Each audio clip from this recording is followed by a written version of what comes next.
Monsieur André Bellon, vous êtes ancien président de la Commission des Affaires étrangères de l'Assemblée nationale, président de l'association République. Je vous remercie infiniment d'avoir eu l'association pour une constituante. L'association pour une constituante. Je vous remercie infiniment d'avoir eu la gentillesse d'accorder cet entretien à la radio francophone iranienne. Monsieur Bellon, quelle sera d'après vous la conséquence de l'affaire de Monsieur Dominique Strauss-Kahn sur la politique intérieure française? J'aurais une tendance immédiate à vous dire que je n'en sais strictement rien et que ce qui m'inquiète personnellement, c'est d'ailleurs une des raisons pour lesquelles nous avons fondé l'association pour une constituante en France, c'est que justement une personne à qui il arrive un événement important, voire dramatique, bouleverse complètement la vie politique nationale, comme si tout tenait à une personne. Ça prouve bien d'ailleurs que les institutions sont fragiles. Cette espèce d'obsession de l'homme providentiel, de se référer toujours à une personne, c'est pas une vie authentiquement démocratique.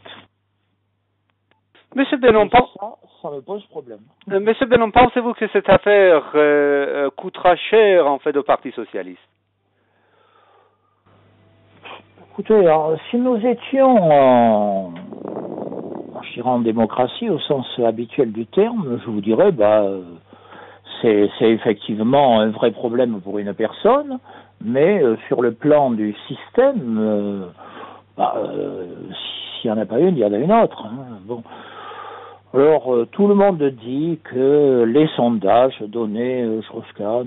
Moi, les sondages, personnellement, je ne les lis pas, je ne les écoute pas, et je pense que c'est plutôt un élément nocif. Ils sont en général faits et commandés par des gens ou par des intérêts. Ces gens et ces intérêts, en général, attendent une réponse.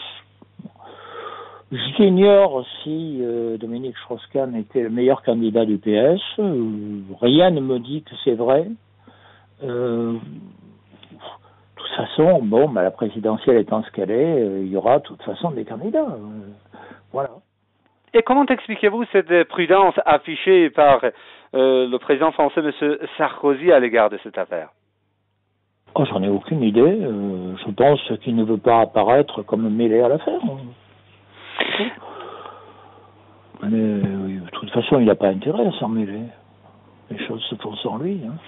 Parce que l'affaire n'est pas terminée encore. Vous ne trouvez pas extraordinaire qu'une affaire de mœurs ait une telle incidence politique, enfin, comme si le monde, soudain, était en danger parce qu'il y a eu une affaire qui, en temps normal, serait une affaire importante, dramatique, mais somme toute assez banale, non?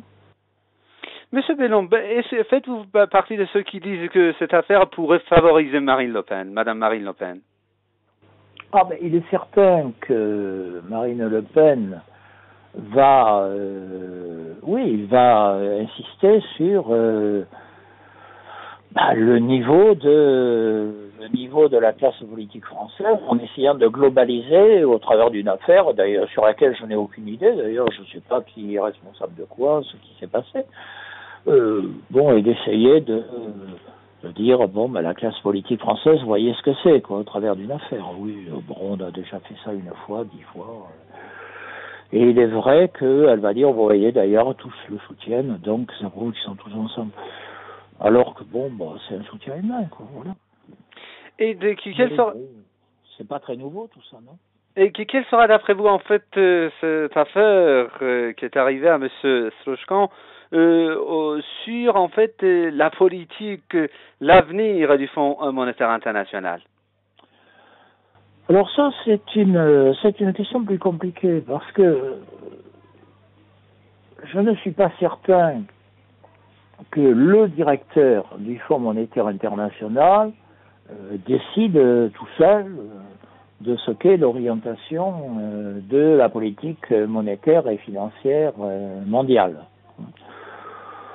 Qu'il lui donne sa touche personnelle, oui, bien sûr.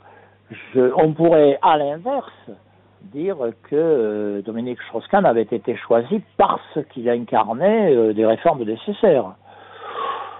Si c'est cette hypothèse, du moins dans ce sens qu'on le voit, quelque part on peut penser qu'elle va se poursuivre.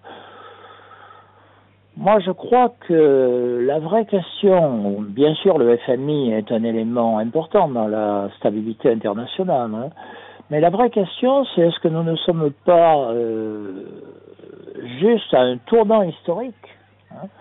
J'avais fait, si je peux me permettre, un article sur ce thème en septembre de l'année dernière dans le Monde diplomatique, dans le numéro de septembre, qui était sur le tournant historique dans lequel on peut être. Est-ce que réellement les équilibres qui sont d'abord nés de la guerre froide et ensuite de la chute du mur de Berlin ne sont pas aujourd'hui remis en cause?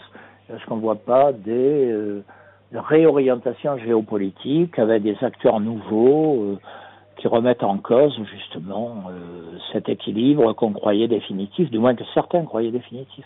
Voilà, la création du BRIC, la création du pacte de Shanghai, certaines nouveautés en Amérique latine, ce qui se passe maintenant dans le monde arabe, etc. Voilà.